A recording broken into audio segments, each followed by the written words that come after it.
अस्सलाम वालेकुम 10th class. आज जो हम लोगों के पास टॉपिक है वो है types of mechanical waves. Mechanical waves की डेफिनेशन कल हम लोगों ने पढ़ी, जिसमें उसने बताया हुआ था कि ऐसी वेव्स, ऐसी हमारे पास डिस्टर्बेंस मीडियम के जिसको मीडियम रिक्वायर होता है प्रोपगेशन के लिए, ऐसी वेव्स को हम लोग कहते हैं मैकेनिकल वेव्स। मतलब इनके अंदर हमने कोई ना कोई मीडियम यूज़ करना है।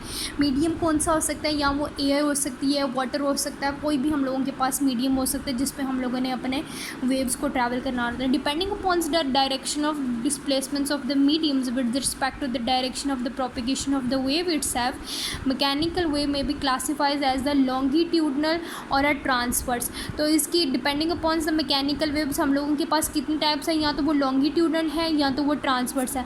अब हमने इन दोनों को देखना है कि लॉन्गिट्यूडनल क्या है और ट्रांसफर क्या है। कह रहा है longitudinal waves can be produced on a spring placed on a smooth floor or a long bench. Fix one end to the slinking with the rigid spot and hold to the other end into your hand, and now give it to the regular push and pull quickly in the direction its length. जब आप किसी भी जिस तरह ये उसने आपको page number 9 पे उसने आप लोगों को दी हुई है कि आप लोगों ने उससे स्पोर्ट को डायरेक्शन करके और फिर आप लोग पुश एंड पुल कर रहे होते हैं, आगे पीछे खींच रहे होते हैं, तो ये ऐसी वाली डायरेक्शन को हम लोग कहते हैं this is the longitudinal wave. अब देखो उसके मूवमेंट का तरीका क्या है। अब जब उसने यहाँ पे इसने स्पोर्ट पे यहाँ पे किया हुआ, स्पोर्ट यहाँ पे है, पकड़ा उसने यहाँ पे है। अब मूवमेंट ऑफ हैंड हमारी कुछ यूँ रोटेशन हो रही है। अब डिस्प्लेसमेंट ऑफ पार्टिकल इस तरफ है, direction of the wave travel भी इस तरफ है। अब जब वो छोड़ेगा किसी चीज़ को तो यहाँ पे कंप्रेशन है, कंप्रेशन मतलब जुड़ जाना, और यहाँ पे है रिफ्रैक्शन। ये इसी तरह प्रोसेस आगे पीछे खींचने का जब प्रोसेस होता रहेगा तो हमारे पास इस तरह की चीज़ें आएंगी। किसी में स्पेस ज़्यादा होगी, किसी में स्पेस कम होगी। जिसमें स्पेस कम होगी हम उसे कहते हैं कंप्रेशन हो रही है, जिसमें स्पेस ज़्यादा होगी उसे हम कहेंगे रिफ्रैक्शन हो रही है। A series of the disturbance in the form of the waves will start moving along the length of the slinky. Such a wave consists of the region that is called the compression, where the loop of the spring are close together.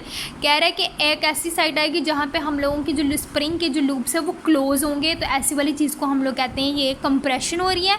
Alternative with the reasons that is called the refraction, जहाँ पे expansion हो रही है थी, where the loops are spaced apart. In the region of the compression, particles of the mediums are close together, while in the region of the refractions, particles of the mediums are spaced apart. इस वाली जो ये वाला जो portion है इसके अंदर जो है हमारे पास स्पेस जो होती है पार्टिकल्स के दरमियान में वो ज़्यादा होती है, जबकि ये वाली जो चीज़ें हैं हम लोगों के पास, इन वाली चीज़ों में हमारे पास पार्टिकल्स के दरमियान जो स्पेस होती है वो कम होती है। So the distance between the two conjunctive compression is called the wavelength. यहाँ पे उसने वेवलेंथ की डेफिनेशन दे दी है। क्या कह रहा है? टू कंजक्टिव कंप्रेशन जो होती हैं, distance between the two conjunctive compression that is called the wavelength. The compression and the refractions move back and forth along the direction of the wave, and the such a wave is called the longitudinal wave. Definition उसने क्या दी हुई है? In longitudinal waves the wave of the mediums move back and fro, आगे पीछे move करते हैं along the direction of the propagation of wave. ये आप लोगों की डायरेक्शन है वेव की, जहाँ से वो प्रोलॉन्ग्ड कर रही है और उसने मूव करना है। आगे उसने क्या किया हुआ? We can produce transverse wave. अब वो कह रहे हैं कि हम लोग ट्रांसवर्स वेव को प्रोड्यूस कर सकते हैं। यहाँ तक आप लोगों ने लॉन्गिट्यूडनल पढ़ा, अब उसने ट्रांसफर वेव के बारे में बताया है।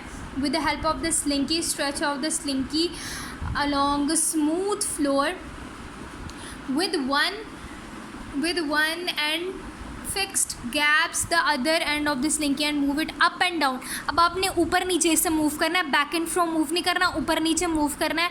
A wave in the form of the alternative crust and trough will start along towards the fixed end. The crust are the highest points where the troughs are the lowest point of the particles of the mediums from the mean position.